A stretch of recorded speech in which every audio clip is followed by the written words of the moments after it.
All right, welcome back to the JPEG podcast. I'm Jean-Paul Gedeon, and today my guest is Robert Stehlik of Blue Planet Surf. Aloha. Thanks for joining us. I want to jump right into it. Who is Robert Stehlik? Give us your origin story. So I was actually born in San Francisco, and my parents are both German, but they lived in Berkeley when I was born, and for a few years. But so when I was like 2 years old, we moved back to Germany, and I grew up in Heidelberg and then in Berlin. And I learned to windsurf when I was pretty young. My mom was a windsurfer, and she took us, when we were young kids, to take a class and stuff. And so when I went to school, I had these windsurfing magazines, and I was looking at pictures from Hawaii, like people windsurfing in shorts and all year round. And I was like, oh, this is what I want to do, like in clear water, nice waves. So that was like my goal after I finished school. After I graduated, I worked for the summer at construction and saved my money, and then I ended up on Maui and lived on Maui for a year. Then I moved back to Germany to study, and it only lasted like one semester, and I got all depressed. And it was cold, and yeah, so then I was just like, I want to be back in Hawaii. So I ended up just moving back, went to Maui for 2 years, studied at Maui Community College, and then I went to UH Manoa for 2 years. At UH Manoa, I was studying international business, and I had to do like a business plan and a marketing plan, all this kind of stuff. So I was like, oh, might as well start a real business. Or, actually it was kind of like, I had some ideas, and then I made the plan, and it was like, well, I might as well try it, like I'm young, and that way I have more time to figure it out, so, and I have nothing to lose. So that's kind of how it started. Like in 1993, I started, just registered the business, printed some business cards, made some t-shirts, gave them away mostly to While you were friends. in school? Yeah, while I was still at college, like in my last year of UH. UH Manoa. Yeah. This was actually the name Blue Planet Surf? Yeah. When did the logo start? So actually the logo came later. The name was kind of originally on Maui. I had a friend, and we were talking about, oh, we should open a bar. Like this bar went out of business, and we're like, oh, maybe we can get the place and start a bar. And we never did, but I thought Blue Planet would be a cool name for the bar, and it was just like looking out the airplane, being like, seeing the blue ocean when you fly to Hawaii, during the day. Yeah. It's like, yeah, this is the Blue Planet, and just pictures from space and stuff like that. But yeah, we never did the bar, but then I just thought that name would be good for a surf company. And on Maui, I worked at a surf shop selling t-shirts and things like that. And that's where I first had the idea. It's like, I could make better t-shirts than these, Yeah. And like there was a guy that came in and was wholesaling t-shirts to us, and he kind of told me, yeah, I just design t-shirts and have them printed, and then I sell them for $8, and then the shop sells us for $16, and like, oh, I can do this, That's like kind of how it started. Well, this was 26 years ago, so It kind of changed a little bit since then, I'm sure, yeah. That's awesome. Yeah, but that's how it started. So 93, you started Blue Planet Surf. I remember the first time I met you and Fabrice, who worked with you at the time. Yeah. I don't know what year it was, but you were at the swap meet, and I bought one of my first pairs of surf shorts. Awesome. It was a Blue Planet Surf, and there was like a better price than a Locomotion. I'm like, these are really good shorts. I didn't surf back then, but I wore the shorts. I thought they were dope. So walk me through like what you did before the swap meet, or did you start at the swap meet? Actually, before we went to the swap meet, at first we just had t-shirts, and I had a friend from UH that knew someone in Japan, and he sent him some samples. He had like a clothing store in Japan, and he liked the samples, so he started ordering like cases and cases of t-shirts. Wow. First it was like 6 dozen, and then 200 shirts, 500 shirts, whatever, and it was like just blowing up in Japan. And so we had all these print runs, and then all the extra shirts just started piling up in my little apartment, and I was like, what am I going to do with all this, like overruns or whatever?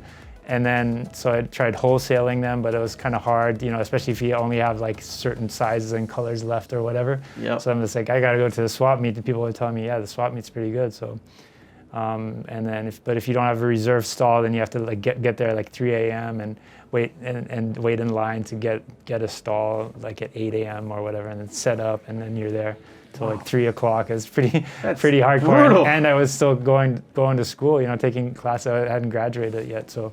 But that's kind of how it started. And then the swap meet people liked us, so then they're like, oh yeah, we'll give you a reserve stall. And then eventually we had our own spot in the D row, which is like the main row, and Okay. we're actually one of the best sellers out there, and I think in terms of sales and Wow. people coming to the swap meet to go to Blue Planet, and we had a lot of like Tahitians would just come and buy like bags of shorts from us and stuff. Oh, like that. smart. And we were making them locally in Chinatown, like this little sweatshop where the ladies were sewing our shorts and stuff No like kidding. that. And then printing T-shirts locally, and so that was fun. And the swap meet was just it's good business. It's just cash, Mm-hmm. and so like you said, it's a hustle. You're just hustling it. And we're like our T-shirts. We had these like tie-dyed and stonewashed color T-shirts, and we were selling them for $20 a T-shirt.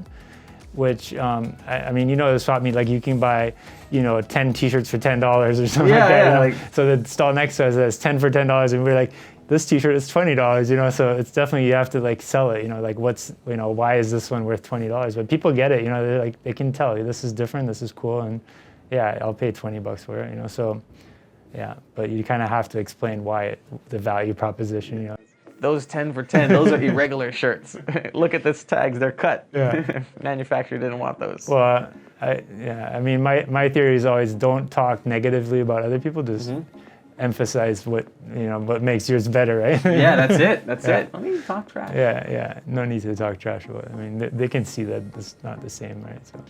So swap meet, how many years did that last for you guys? Are you still there? No. Okay. No. Well, it kind of happened when my daughter was born. So she's 19 now. So 19 years ago. Oh my I think that was that was maybe after 4 or 5 years in business. I think we were at the swap meet for 3 or 4 years, and then also like my daughter was born, and it was just like really hard to do everything, and we also had a wholesale business and things like that, but. I think one of the main reasons too was that people just started knocking us off. There was when for a while we were the only ones selling board shorts, probably for 2 years, and we were getting decent, close to what you would sell them for at a surf shop, maybe a little bit discounted, but but then all of a sudden that you can buy them for like $10 or like less than half of what we were selling them for other people, and they were just kind of copying our designs and stuff like that. We come out with a new pair of shorts, and then like 2 weeks later they would have them in like the same pattern. Copycats. Yeah, so that was frustrating, and I was just like, I gotta get out of here, because once we weren't there anymore, then that stopped too. So it's like they're just kind of riding on our coattails, kind of thing, Yeah. And then we opened a shop at Aloha Tower Marketplace first, a little kiosk, and then we had a shop on Kapahulu Avenue. The surf store with sand on the floor, we call it, and then we had like sand covering the floor. Yeah. And then we were there for like 12 years or something, and then we opened a shop on Ward Avenue. We had 2 shops for a while, but that was hard to manage, so now we just on Ward Avenue as our main location. So how can people find you? Super iconic, right? Yeah, so we got a big wave mural on the front, and Blue Planet Surf on Ward Avenue, so we got the parking behind. So tell me, who are your customers? Who is the Blue Planet customer? Well, mostly what we sell nowadays is hard goods, which is mostly stand-up paddle boards and some foil boards, and and the accessories. That's our main thing. So we do have a pretty big percentage of our sales, I would say, is beginners, people getting into the sport. Stand-up paddlers, and we do like a free clinic where we let people try the boards out on the beach at Ala Moana every 6 weeks. So. We got thousands of people into the sport, basically. People trying it out and seeing if they like it, see what board works for them, and then we always hope that they're going to end up being customers. But it's we don't know for sure. But so I think that's probably still our most important market. But then a lot of guys that already have a garage full of boards, they just want another one. It's like, I need one for for those medium wave days. I have one for the big waves, I have one for the small waves, but not the medium waves. So, or whatever. They want to get into foiling. They already stand-up paddlers, but they want to get into foiling or wind foiling. That's super new. I don't know. Yeah. So foiling, I've never tried it. It looks like you could ride anything, or just a little bump, or no wave at all. Yeah, foiling's amazing. I got into it like 3 years ago, and it just kind of took over for me, and I'm passionate about it, and we've been selling a lot of those too now, foil boards and foils.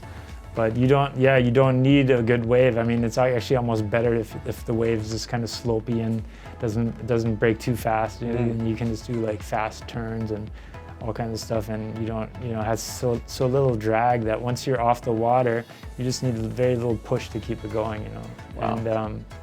And it's like, it just feels like you're weightless and like you're flying basically, So it's kind of almost like you have this superpower, superhuman power. What? Yeah. So it's and it's not easy to learn. It takes a while. It definitely takes a commitment. But once you're into it, it's just a new way of enjoying the water. It's like, now we have those inflatable wings that you hold, and then the part, like, you don't even need that much wind. You just need enough wind to get you up on the foil, and then you just start flying, and you can be on the foil for indefinitely almost. It's pretty new still. I mean, we just got our first couple of batches, and it's probably not something I'm going to probably not make the wings, because other companies have more experience making them and doing good, having good designs. But I think the boards and the foils is where our niches, and we're probably going to design specialty products just for that. Even though you can use the same board for stand-up foiling and wing foiling, you can definitely optimize it for one or the other. And like different foils and all that underneath? Yeah. Like basically you can achieve much higher speeds with the wing, because you can basically go faster than the waves. Oh wow. So that, and you use thinner foils with less drag and things like that. So you can use different equipment. That's what I'm kind of thinking about right now. How can I make it better for wing foiling? So how are you marketing? Like, how do people find you guys? I saw you guys at Costco roadshows. Yeah. In, I think it was Hawaii Kai, and I think one at down off Iwilei. We did that for a couple of years.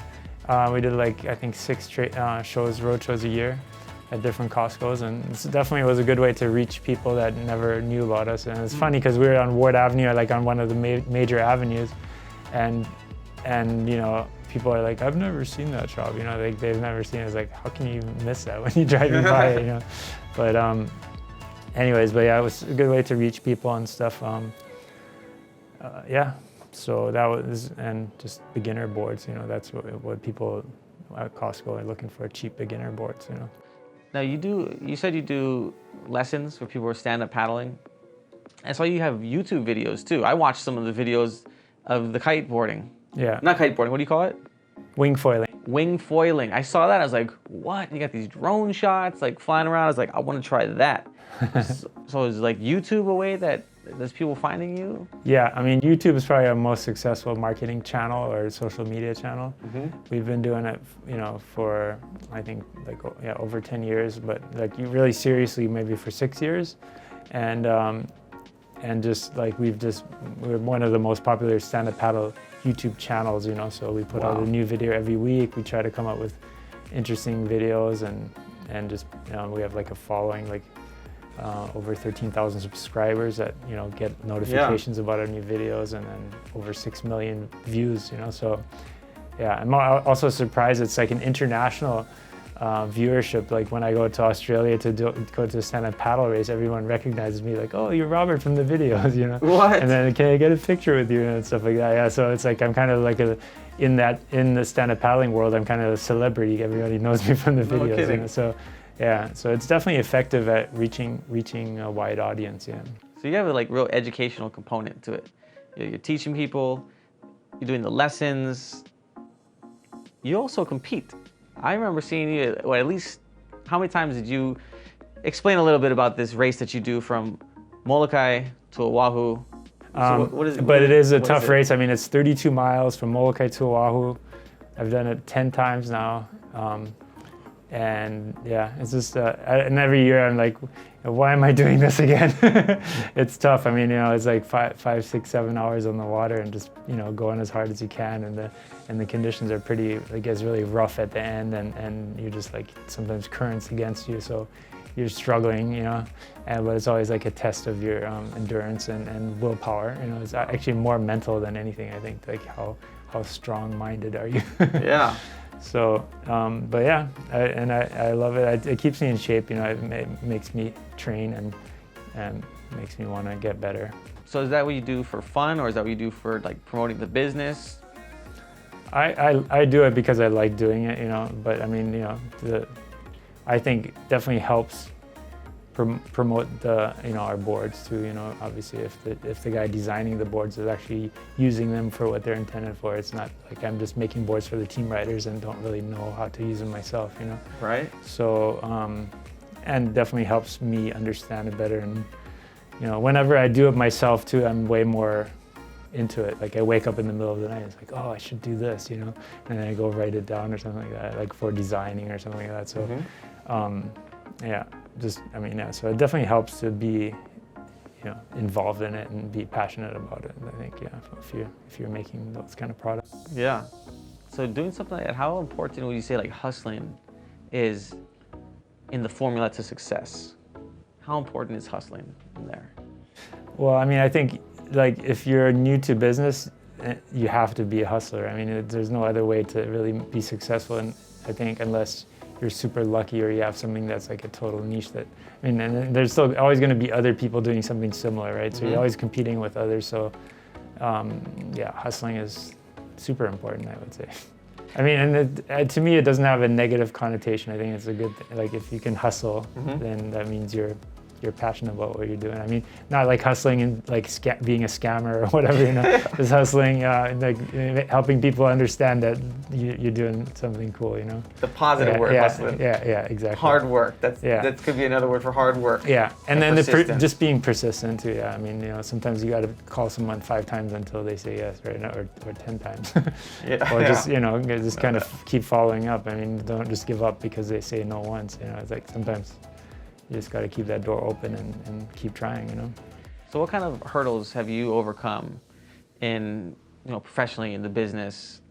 And you say about being persistent. So what kind of hurdles, can you give us an example of some things you could share that happened? Well, I can give you one example. The Surf Expo in September of 2001 was I think a week after September 11th.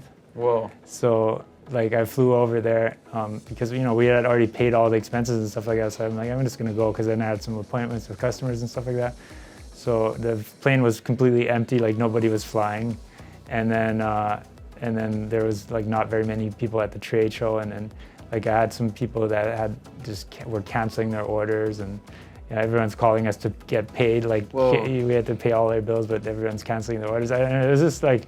There was a huge economic downturn as a result of the September 11th attacks, and that was just like, it was kind of a scary time because people were so unsure about the future, So, and you still got to pay all the bills, but you have like no money coming in and stuff like that. So, there's definitely been some trying times. And then also our business, we reinvented ourselves many times. I would say, like when we started, we had T-shirts and then shorts and clothing. And then we did aloha wear, like aloha shirts and dresses for a while, and then we got into surfboards and hard goods, and then the stand-up paddling started, and we got into stand-up paddling. And at first we were just a distributor for another brand, Boardworks, and then we started making our own boards, and so that's what we're doing now. And then getting into foiling and all those different ways of enjoying the water, So it's kind of related, but still kind of totally different than what we started doing. So you evolved. We don't make board shorts anymore, So, no kidding. No, I mean. So I have collector's items then. Yeah, definitely. All right, I'm gonna frame those. Yeah. So you evolved. They're very unique. To be successful, you gotta keep moving, evolving. I would say that's one of the things that you don't want to get stuck on. Like if you have a business plan, it's just like a broad strokes, like you got to just see what customers what they want and what they respond to, and focus on that. Actually, our fish logo is kind of a good example of that too. Like at first, our logo was like the blue planet with the gear around it. Okay. And I thought it was a really cool logo, but then we had that fish. A friend of mine designed it, Brian Kim. He made like this T-shirt design, and just a small part of the design was that fish. And he got the idea from Jurassic Park. They had, back those days they had Jurassic Park movie come out, and he kind of took that T-Rex head and made a fish body on it. And then I didn't really like the design. I was like, I like that fish. Can you just make a T-shirt with just a fish on it? So we did that, and then that became our best-selling T-shirt. And then people were like, "Oh, you guys have that cool fish, right?" And then So people remembered the fish more than anything else. So I'm like, well, if people ask for the fish and it's our best-selling design and everybody remembers it, then let's just use it as our main logo, you know. So that's what we started doing. And then at first didn't have the Hawaiian Islands, so we added that later. Like the Hawaiian Islands was like. It was just bones before, right? Yeah. Like a spine. I think I remember that's the one I have. The original one has had the spines. Now, for all the entrepreneurs or people looking to get into the business, what is some advice, some experience share you could share about how you got started with, say, financing? How did you pay for things? Yeah, so I mean, when I first started, there was no like venture capitalist or nothing that I knew like that. I mean, I had a little bit of savings. Like I had an inheritance from my uncle, but it was like maybe $10,000. And then, when I needed more money, my parents kicked in a little bit of money, and I had like a friend on Maui that wanted to invest some money. And but basically, until you have like 2 years of tax returns, you couldn't really get a business loan or anything like that. But you guys get those credit card, 0% interest for 12 months or whatever. So I'm always like, that's basically a lot of the kind of the short-term financing needs came from credit card, cash advance checks and stuff like that. And I had probably 10 or 15 credit cards that were kind of revolving. When one expired, then I go get another one or whatever, So that was part of it. And then once we were able to show a profit and we had a couple of years of tax returns, then we were able to get like an SBA loan from the bank and stuff like that, So, but I mean, even to this day, I still sometimes it's hard to it's a lot easier now. I have like a home equity loan and stuff like that, and luckily now the interest rates are really low too. Yeah, so you can tap into some finance if you need it. Yeah, so I mean, at least capital is more accessible now. Obviously, when you're in business for 25 years or whatever, but that's in the beginning. One of the hardest parts is raising the money, without giving up your equity. Like I never really wanted to give up too much equity, or have like too many partners. Well, at first I did, and then I realized that it just makes it really difficult, So then I ended up buying out everybody and just now I'm back to being like 100% owner of the business. Oh wow, awesome. Yeah, which is good. I mean, but I've always, doing it that way, you just grow more slowly. You can't just expand too fast because if you grow too fast, then you run out of money, right? So I have to kind of I've seen balance it. We've been actually participating in Kickstarter. You ran a couple of successful Kickstarter campaigns and actually gave the product. Like you actually fulfilled your promise. I brought it right here. It's a balance surfer. We bought and this. you bought one of them, yeah. So this is actually our third Kickstarter campaign that we did. This is a balance board, and it has like these balance modules that you can swap out, rotate and swap out. This is the easier one, and then you can just use the board by itself too, for using it with a standing desk, or you can use it as an exercise tool. So it's a kind of a multi-purpose tool, really fun balance board to use and really like. So you stand on this. Yeah. For the people who don't know what a balance board is, you stand on this when you're at your desk, or if you want to, get better balance, work your core. It's kind of like similar to surfing. I mean, it's great for exercise for surfing or foiling and those kind of balance sports, but it's just also good for your posture because, if you're using it at a desk, it keeps you your weight centered, but you have to basically be centered over the board, and you can't be like off or putting more weight on one foot than the other and stuff like that. So definitely, and it just engages your whole body and keeps the blood flowing and stuff like that. So even when you're working, or like I actually sometimes just at night when I'm watching TV or something, I'll just stand on it and watch TV while I'm on the balance board. But yeah, it's I mean, especially for the sports I do, like balancing is super important, right? And sometimes people think they're born with bad balance or something like that. They're like, oh, just have bad balance. But to me, it's like something that you can train, right? It's kind of like your muscles. If you don't use your muscles, you're not going to be strong, right? But you're not born weak, right? You don't use your muscles, right? Same with balance. It's like you just have to train it. So how much did you raise for these? 30,000 on Kickstarter, and then another 3,000 or so on Indiegogo, and then we're shipping it in about 2 weeks. They're on the way right now, and I'm gonna go to California. Like, it's crazy. This thing with the 2 extra balance modules, so it comes with 3 of these balance modules. to ship it from Hawaii to anywhere in the U.S. is about $80. And we only charge $25 shipping on Kickstarter. So basically, I had them shipped to California. So we're going to ship them from my friend's warehouse in California, and it's going to cost us, maybe $25, $30 a board to ship instead of $80. Yeah. But that's the thing about being in Hawaii is like shipping can get so crazy. Yeah? So you need to have different distribution points. Yeah. Like for all the stand-up boards, do you have them here? Do you house them in Cali?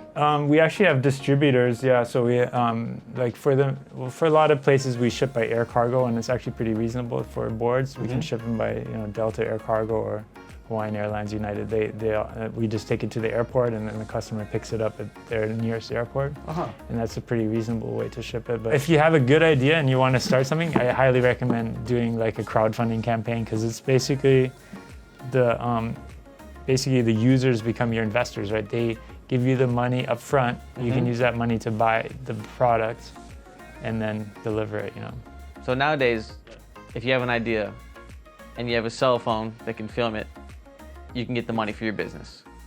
Yeah, I wouldn't say it's not that easy, and I mean it definitely, like we've been in business for a long time, so you have to have that trust too, because it's easy to scam people too. If because people have to give you the money up front, so it's easy to just take the money and run, right? Yeah. And that happens a lot too. I've had some crowdfunding stuff where I put in money and I never got anything, and they never emailed me back. But But I mean, I think it's a great, I like supporting other entrepreneurs too, so I like those crowdfunding campaigns. But instead of getting money from an investor and then having to pay them back, you get the money from the people that are actually going to use your product, and you get feedback from them, and it's just such a cool thing, really, to be able to reach your end consumer and have them basically fund your product idea. Yeah. Yeah, so it's definitely a good way to do it. And that didn't exist when I started my business, so it's definitely a cool way to do it. You said an interesting word. You said the word entrepreneur. So in Hawaii, we have a club, which you're a member of, Entrepreneurs Organization, and me as well, yeah. How long have you been, can you tell us a little bit about why you joined EO? Why did you join Entrepreneurs Organization? So, Reed Fujita, one of my neighbors at Aloha Tower Marketplace when we opened there was Cinnamon Girl. Janelle Fujita had just started her company making dresses and stuff, and her husband had a company called Free Surf Magazine, and we were advertising in his magazine. And he closed down the magazine, but he was one of the founding members of EO Hawaii. Whoa. And he was always like, yeah, when you get $1 million in sales, you can join EO. I'm like, okay, that's my goal. I just got to sell $1 million in a year, and then I can join, So, I mean, at first I was like, why would I pay $3,000 or $4,000 or whatever it was to join a club of business members? And it just seemed kind of silly. But then once I joined and I was part of a forum, then I just definitely saw the value, and I've been a member since then for 15 years or whatever. Whoa, so, 15 years. I think so, yeah. So how long has EO Hawaii been around? 20 years, 25 years? Probably something like that, or maybe longer, yeah. Wow, that's why you're F2 out of 7. We have 7 forums of between 8 to 10 people. Yeah. F2. And I think I'm the most senior member in our forum now. Well, Sid is a little bit older, but I think he joined a couple months after me. So yeah, 2 of us. So yeah, but yeah, it's a really, I mean, but it's a group of 8 to 10 people that you meet every month, and they're all business owners, and it's strictly confidential, so you can talk about personal issues, any kind of issues, without worrying about somebody talking about it. And it's just really helpful, because the things you go through as an entrepreneur are different from most of the other people that you hang out with, right? That you can't really discuss your issues with, even your spouse sometimes, it's they don't really know what's going on, and you don't want to share everything with them anyways, they just worry about it or something. So it's good to have a group of people that understand what you're going through and can help you with their experience sharing, Yeah, what you say is, what kind of value has it brought you? Do you have any specific kind of examples where you were in something was down in the business or in your life and you needed help with, and you kind of got some clarity and it helped? Is there an example you can give us? I mean, at one point, I lost the distributorship. I was a distributor for Boardworks, which is another company out of California making boards, and we ran into issues, financial issues with we had one of our customers ordered the container load full of stand-up paddle boards, and they couldn't pay for them, and we can pay the distributor, and the container was sitting at the port, and then our Boardworks has said, well, that's it. You can't, you're done because you can't pay for the container, So, but we were kind of just stuck in the middle between C4 Waterman and Boardworks, and they were actually partners in Boardworks too. So it was kind of I felt it was really unfair. But anyway, I told my foreign mates about it, and I remember Eric Carson was just like, why don't you just make your own boards? Screw those guys, and you have the cool logo, and you can do it better than they can, right? So just make your own boards. And then it's like, yeah, you're right. Why am I messing around with their boards, But I mean, it just seemed like a big mountain to climb. But just having that, my, foreign mates tell me that, yeah, it's like, you don't need those guys, just do your own thing. And then I did, and it was successful. So yeah. I always think that the forum meetings are where you get the most value. And it's kind of like, to me, I joined because I wanted help with my business, and I thought that would be mostly we talking about business and things like that. But like, I find now the most interesting, or the most where I get the most out of it, is a lot of the times is this the personal stuff. When people really share about how they feel, their lives, their spouses and their relationships and stuff like that. And to me, that's like fascinating, and where it's about feelings and emotions and getting through it and stuff like that. To me, that's like really that's where you can help each other out, and that's where you create really strong bonds with your forum mates, is over those kind of things. If you make yourself vulnerable, like and share the stuff that you wouldn't talk to other people about, and then also if one person shares really deeply, then everybody else opens up about it too, So to me, that's kind of that to me is the more interesting presentations or meetings than talking about like, oh yeah, what's the Q3 numbers or whatever. Yeah, absolutely. That's good. Everyone's seen all the financial statements and stuff like that, or but I mean, and that can be helpful too. Like, definitely, I've learned a lot about reading, like looking at other businesses, like, wow, those guys make a lot of money with whatever. Yeah. Every month they get like the monthly thing. It's like, I got to figure out how to get like a monthly service thing going. Yeah. Or something like that. It's like, yeah, I mean, I learned a lot like that too. But yeah, to me, with the forum meetings, the personal stuff is almost more interesting to me now than the business stuff. And it's every entrepreneur, I think, goes through the same stuff. And and it can be hard being a lonely journey too as an entrepreneur. Absolutely. A lot of guys get depressed, and like when we run into trouble financially, that can lead to all kind of depression and all kinds of stuff. And so yeah, just helping other people through their hard times is kind of a good feeling too.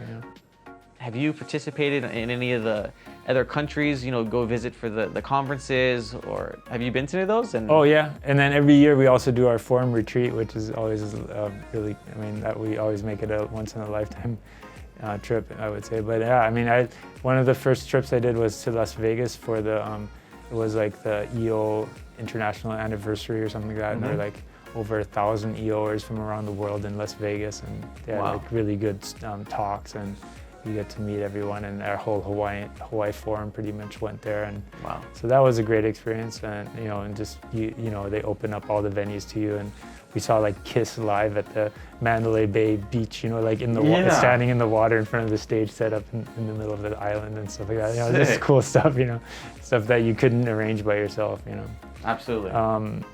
So yeah, for that, definitely EO has, definitely. Did you go to foreign countries? Did you go in any of the countries? Philippines, all over Asia, where else? Oh yeah, all over the place. I can't even list all the countries. Is there anything else that you want to let people know about Blue Planet Surf, or anything to find you guys? How can we find you guys online? So our website is blueplanetsurf.com, and on YouTube we're at Blue Planet Surf. So definitely subscribe to our YouTube channel if you haven't done that. Yeah. We come out with a new video every week, so don't miss it. Oh, right on. Yeah, thanks. Robert Stehlik, thanks, Blue Planet Surf. You saw it here first. We're going to find you, subscribe to your YouTube channel. And for all of us wanting to learn how to paddleboard and foil, this is the guy. Yeah. Real deal. And if you want to find out more about entrepreneurship, listen to the podcast. Yeah, listen to the JPEG podcast.